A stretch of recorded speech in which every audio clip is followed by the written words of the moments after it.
Hey, this is Vince Papale. I'm a fellow Hawk brother, and of course, I'm the guy from Invincible. And you're listening to Sports and Rants with Brett and Pants right here on 1851. My Hawk brothers, and the Hawk will never die. And we are back with former Philadelphia Philly, former Cub, and 2008 World Series champion Scott Eyre. Scott, how you doing? I'm good. How are you guys doing? Oh, we're doing great. Thanks for coming on with us.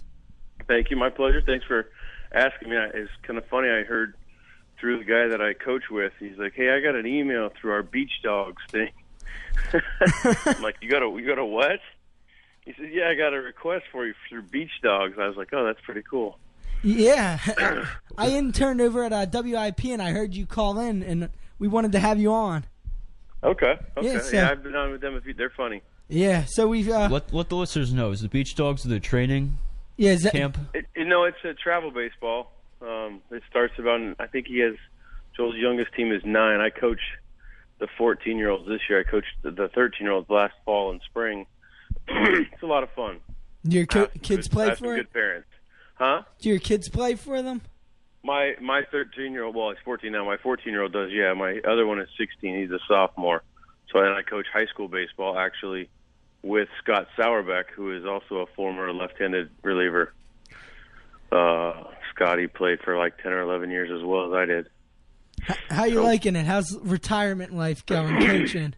Retirement is kind of boring, actually. You have something. I don't have anything to do. I can do whatever I want, which is a blessing. But you also get quite lazy, or you can get quite lazy, and I have right now. Like I have 3 or 4 projects going on at the same time, and they're all just kind of sitting around. It's starting to irritate my wife, but it's pouring rain down here today. Excuse me. But so I'm just inside. I actually just made some nachos.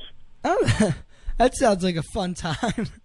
Yeah, I made some turkey nachos. Why not? Yeah, you deserve it. So, yeah, sure. So, have you been following the Phillies this season? Yeah, you know what? I haven't followed hardly any baseball this season. I know I was around when I was actually there when Jimmy got his hit to go past Schmitty. Yeah, you threw out the first pitch, right? Yeah, I threw out the first pitch that day, so it's kind of cool. So twice I've thrown out the first pitch in Philly. Once Jimmy Rollins passed Mike Schmidt for all-time hits, and the other one, Roy Halladay threw a no-hitter in the playoffs. You should come back and throw the first pitch more often. That's what everybody tells me. I guess I'll pick them and choose them as I can. I guess. No, it's funny. It is actually it's quite a pleasure and an honor to get invited back all the time, and because I was there for just such a short time, a year and a half, or not even a full year and a half, like a year and a couple months, and it's just awesome. I love that place. Do people still recognize you around the stadium when you're walking around? Yeah, when I'm walking around the stadium, yeah, I do, which is even more because I don't think I have a familiar face. I wasn't like a big name pitcher, I thought I was a do my job type of left-handed relief pitcher. Yeah. Had my ups and downs. I thought I did pretty well sometimes. So how was it seeing all the guys again, like Chase, Jimmy? That's the fun part is getting to see because you miss the competitiveness and I actually said to Chase last time. He goes, "Hey man, what are you doing?" And I said, "Oh, I'm about to throw first pitch again." He goes, "Oh, good to see you." Got my little fist bump, half a shoulder hug, and he's like, and then he looked at me, he's like, "You miss it?" And I go, "Only when I step in this dugout do you miss it." I get to be home every day. I got to watch my 16-year-old drive to school on the first day of school, all excited by himself. Took his brother with him, and I'm like, oh my gosh. Just stood there with my coffee, thinking I'm old. My kid's driving to school already. But so you miss it. There's no competitiveness at home like there was every day going to the field, and I think that's the biggest thing that I miss. But not until I get there do I miss it. I don't miss traveling. Was that the worst part for you, the traveling? Yeah, because I had kids and a wife and kids, and they can't go on every single trip with you. You need your separation, honestly. But that gets old after a while, and I don't know. It's hard to say. Traveling was probably the worst part. Yeah. Did you? In a way, spring training was the worst part. Actually, 6 weeks. It's in the middle of school, and they get a week off for spring break, and that's it. So. Did you get an opportunity to talk to Sandberg while you were there? No, I just said hi. He was around when I was with the Cubs, so I knew him there. I actually pitched for him in a minor league rehab when he was with the Cubs in Iowa. Was it Iowa? Yeah, I think it was Iowa. Yeah. No, it was Cedar. I don't remember. Single A ball somewhere. I don't remember if it was Iowa or not. Anyway, he the kids all seemed to like the way he managed. He was, and I don't know. I haven't heard a whole lot this year, but your manager, in my eyes, is only as good as his players. So, what stands out to you from Sandberg from then? Is it like, what about his demeanor that? I mean, I pitched for him for 2 games. I mean, he was pretty laid back, and I was a big league guy pitching at A ball, so he was, quote unquote, extra nice to me because I was the big league guy. But from what I remember, all the kids saying that he didn't have a whole lot of rules. You show up, play hard. So I don't know about now, but that's basically that should be the only rule there is needed. Show up on time and play hard. All right, Scott. So now we're gonna just go into a little detail about your career and your time playing ball. How did you first start playing baseball? Like every kid, I started playing with my parents. Told me, kind of funny, I was a pitcher.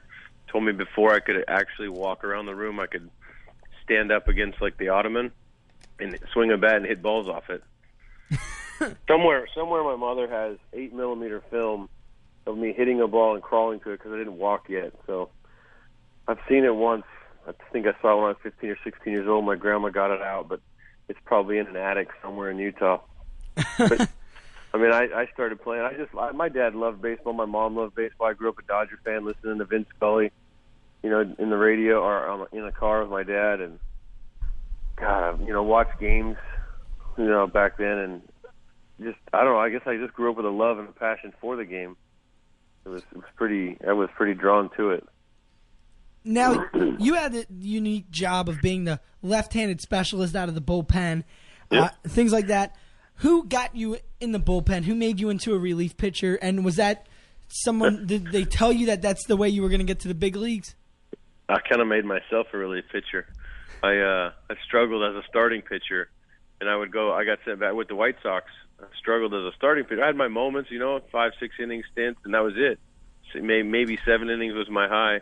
But I think I was more geared to be a relief pitcher. My arm was recovered quickly after every outing. I pitched 86 or 87 games one year, and I'd never had any problems. At the end of my career, I started to have some elbow issues that I just never had fixed. Just tried to pitch through the bone spurs and the chips and all that fun stuff. Yes, especially as a relief pitcher. Do you feel that pain like going out 2 days in a row rather than being a starter that you have 5 days rest? See, I was the opposite. I am the opposite. I would rather pitch every day and throw and be used than pitch every 5 days. There's just so much. I don't know if there's so much more. I guess I looked at the pressure different. There's pressure on a bullpen guy if you're coming in with the bases loaded and 1 out or something like that or whatnot. But I guess I thrived better pitching every day. My arm bounced back. I didn't have any problems with doing it. As a reliever, as a starter, you had that one day. If you screwed up that one day, you had to wait 4 more days to get back out there on the 5th. And I think my mindset was just more geared toward being a reliever. And I loved it, actually. But to answer your question in a name, it was Dan Plesac. I was in Toronto, and I was in the bullpen. And I was, I didn't even there's a way and a method to get loose in the bullpen. You don't just start throwing and heaving the ball. In his eyes, I was a lefty, so I'll ask you, who I would come in and face what? A left-handed pitcher. Yeah. Where do most left-handed pitchers pitch left-handed batters? Down and away. Mm-hmm. So I would start, because as a reliever, I would start, into a lefty on that side of the plate and just kind of get loose there and then go to the other side. And I remember him telling me one night in the pen, you have 3 minutes to get loose. That means you start exactly where you're going to, he said, warm up like you're going to pitch to that left-handed batter. And that was all the difference in the world for me. I was like, okay, so I'll start pitching. I'll start getting loose down the way. And he goes, as soon as you can hit that spot a couple times in a row, then you go to the other side maybe. He goes, as soon as you got that, then you go to your breaking ball. He goes, sometimes in the bullpen, he started laughing. He goes, sometimes in the bullpen, he chuckled. He goes, that damn first one, you never get it. He goes, I've been in the bullpen, Scotty, and he's telling me this. He goes, I've thrown 25 straight trying to get it down and away, and I could not get it there. I kept missing up. He goes, and I never changed. I went and told him I was ready once my arm was loose. He goes, I just couldn't find where it was. He goes, danged if I didn't get out there in the first one, spot on, down and away.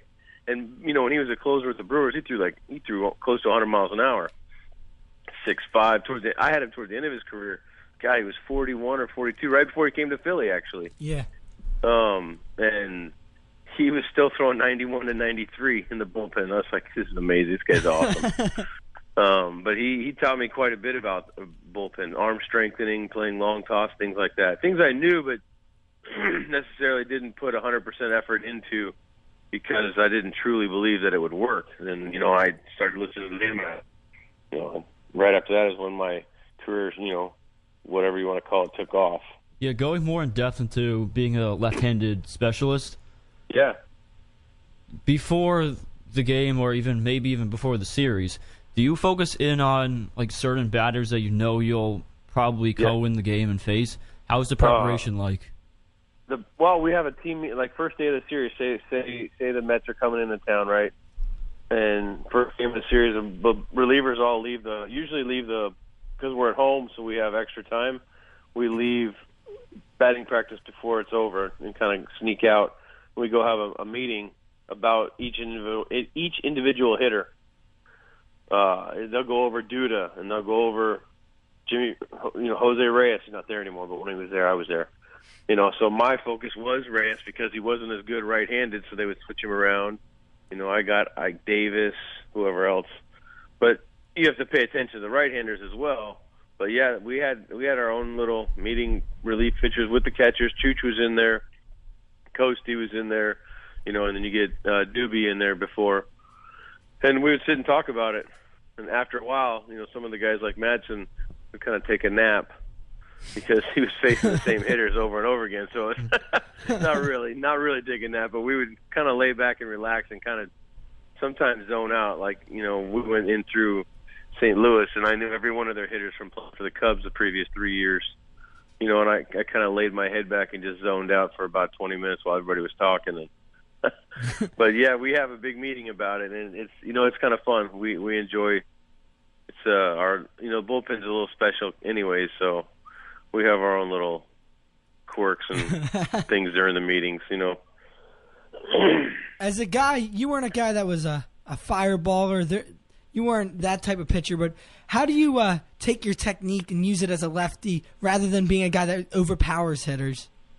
Well, I wasn't overpowering. I would pitch around 90, 91 miles an hour, 88, with some movement a little bit. And on occasion, a little harder. But for the most part, I was a slider type guy. I threw a lot of sliders to lefties. I had a decent changeup when I was younger and a starting pitcher, but I didn't throw it a whole lot towards the end of the career because I didn't think it was a wise pitch to a left-handed batter. The changeup sinking down and in, going slower. So it's a bad pitch. I didn't throw it much, but you learn, like I said, through Plesac, learn to hit that spot down and away, facing the lefty, and then when a right-hander comes up, you're still hitting that spot down and away. It's just in. You just pitch. The guys that don't throw as hard have to pitch a little more.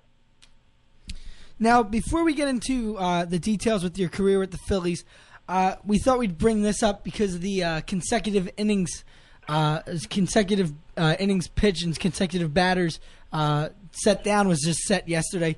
With the Cubs, you set down 33 You threw 33 consecutive scoreless innings. Yeah, I gave up a run. I gave up a run in Toronto 2 days after somebody mentioned it to me. It's kind of funny. I start talking about it, and then you think about it. I actually did think about it that day because the first batter got on by a walk, and then a wild pitch to second base. I think I got a strikeout, and then a sac fly scored him. What was that like to know that you're still the Cubs leader in this record? It's kind of cool, actually. I thought about it then, and really, I wish it was under. It was like right towards the end of as I got traded. I got right after I gave up the run to break the streak or whatever you want to call it, my little streak. I think I got traded like about a week or two after that. It was kind of my last. When I gave that run up, it was in a big game, and it was like my Lou Piniella's last. Like, I'm done with him. Get him out of here, type thing. So I didn't pitch very well after that run either. I gave up a bunch of runs the next couple outings in a row, and then I went to Philly. So, but it's pretty neat to own a record like that. Yeah. Well, playing with the Cubs, you also played with the White Sox. Playing in a big city like Chicago, what's the difference playing for the White Sox and the Cubs and the atmosphere between the two teams? Well, when I was with the White Sox, I was a rookie. I was young.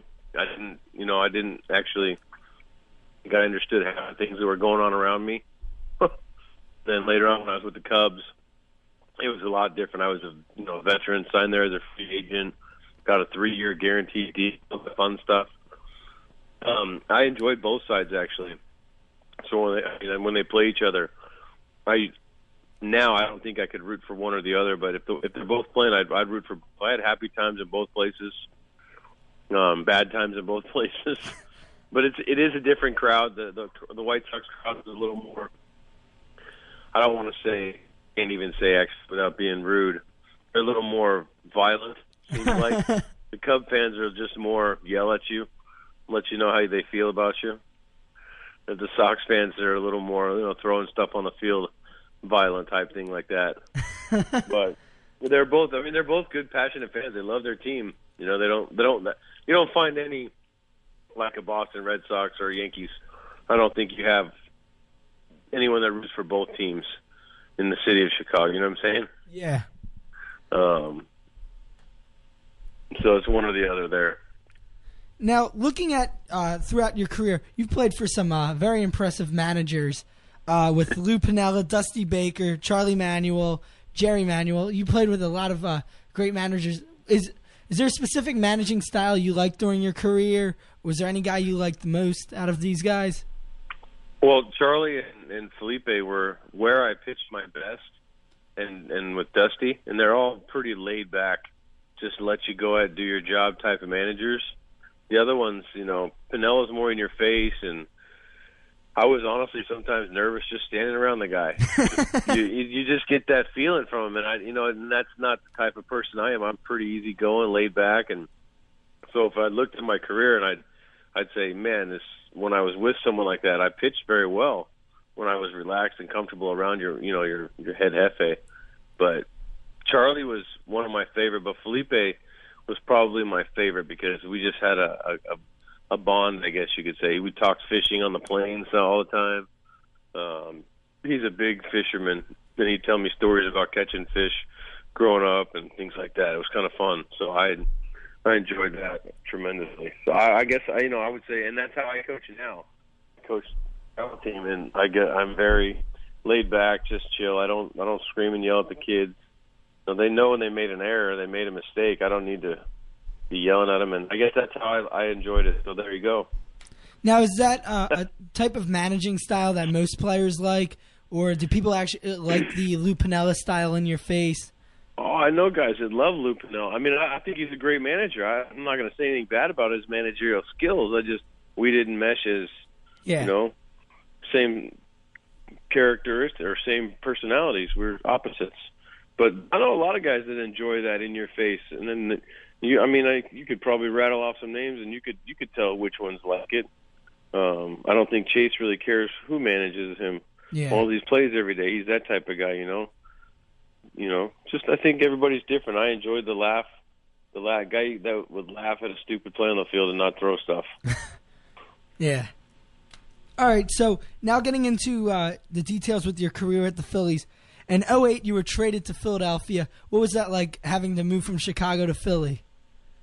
I actually was designated for assignment from Chicago. So my wife was in the car in front of me with, I think, one dog with her.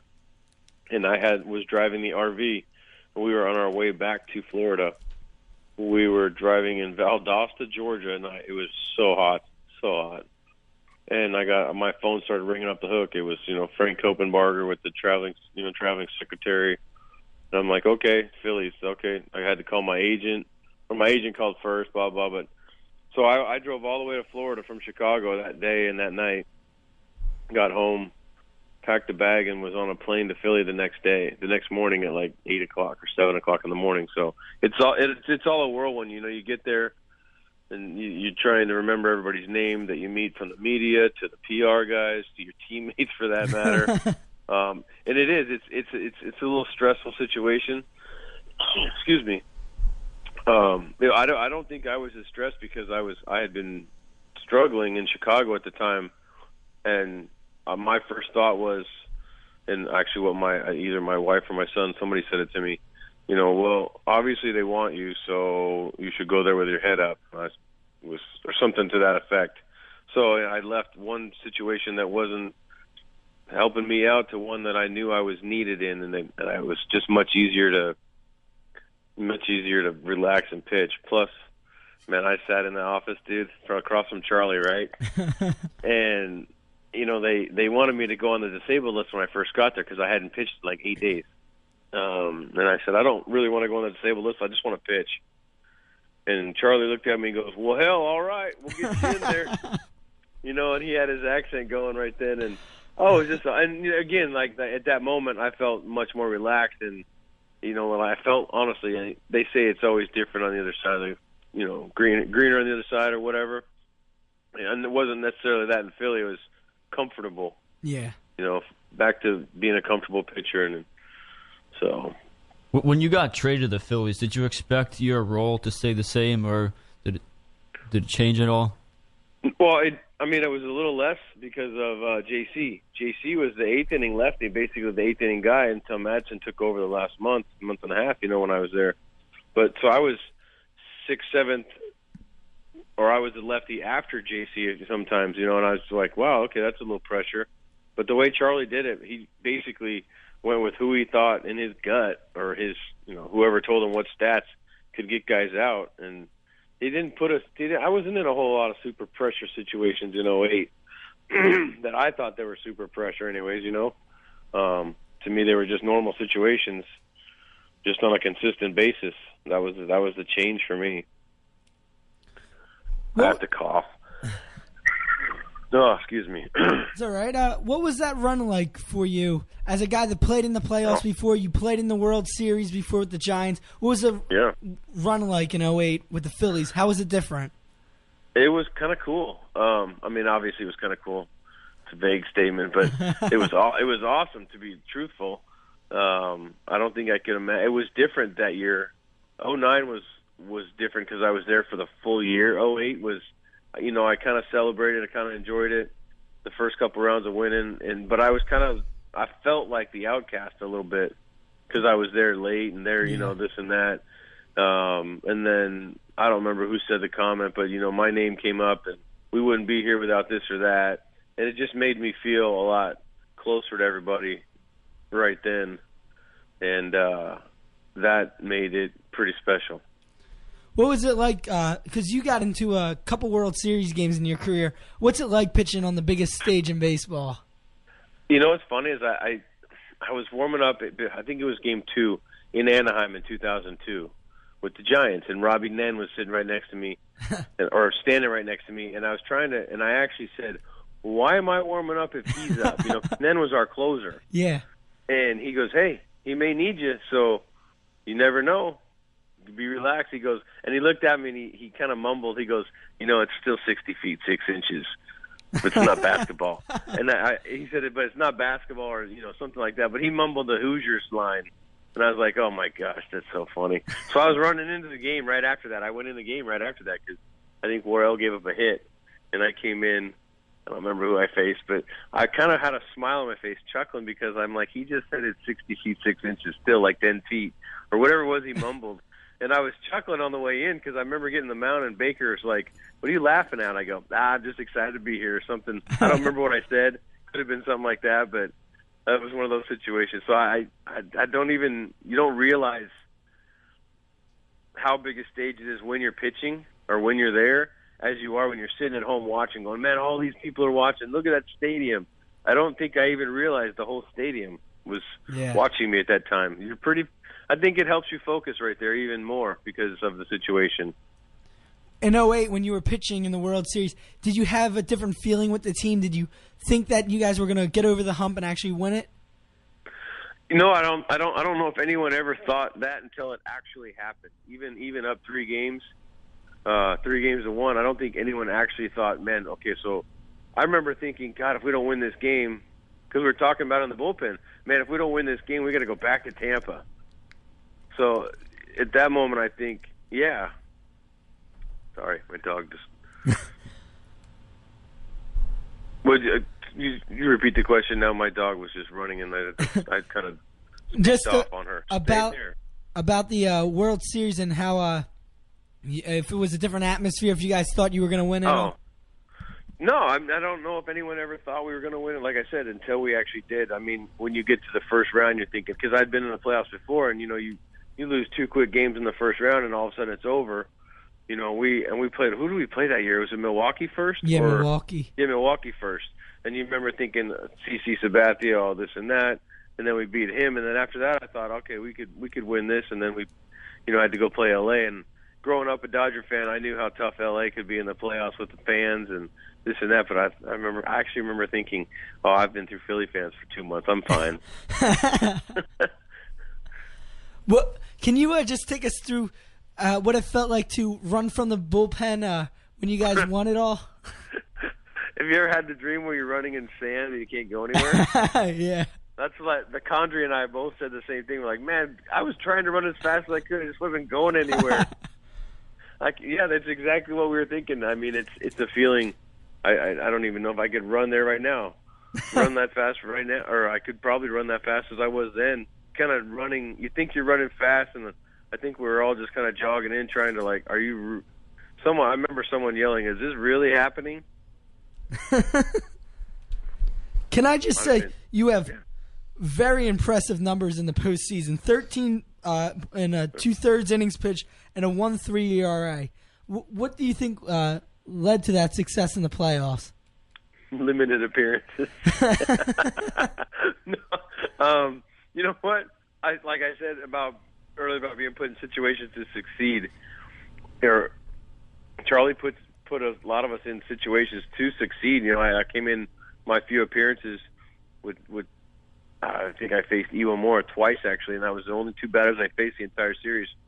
But in San Francisco that first year in the playoffs, and when the teams we played had a lot of lefties, and I don't know if I would just say my teammates made good plays behind me. I don't even know.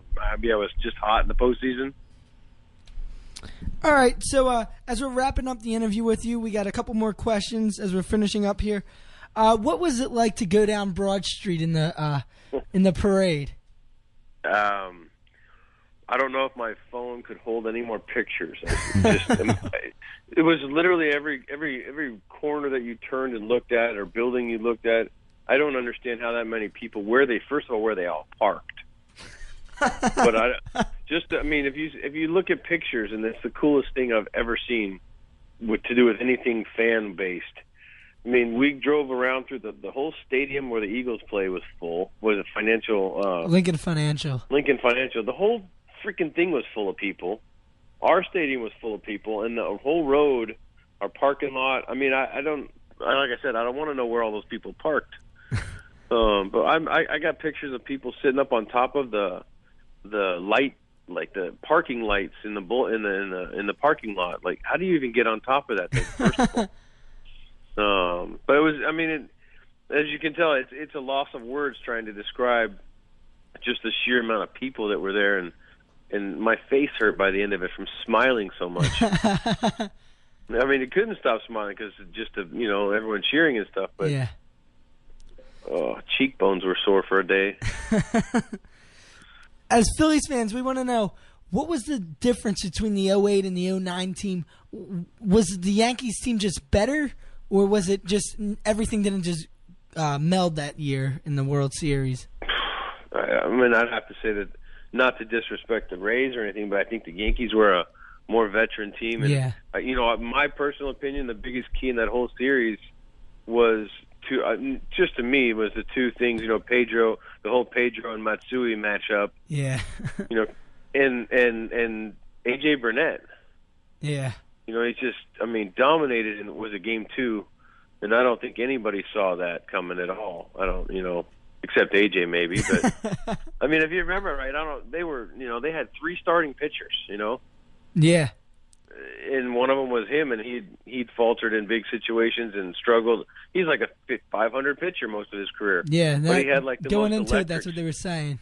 But the most electric stuff, some of the most electric stuff in the big leagues, and he put it all together that night. I can remember in the bullpen, guys talk like Durbin's like, I don't think I've ever seen him pitch this good. So that to me was a big thing. But, and we didn't have any of those games against the Rays. We didn't have any shutdown pitchers like that against us, except the first game when we won that 2-0. So, all right, final question for you: what was your favorite Charlie Manuel moment?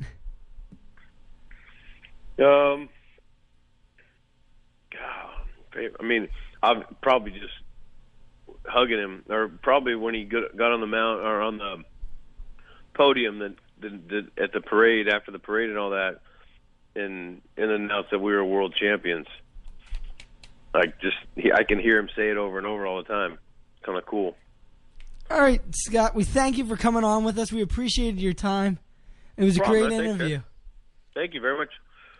Thank you. And we'll be right back, guys. We're going to take a quick break. Thanks again, Scott. All right. Bye.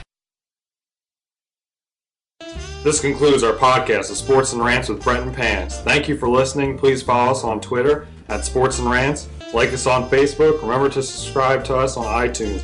And visit our website, www.sportsandrantz.blogspot.com. It would help our rankings on iTunes if you rate and review our podcast. Thanks, and have a good day.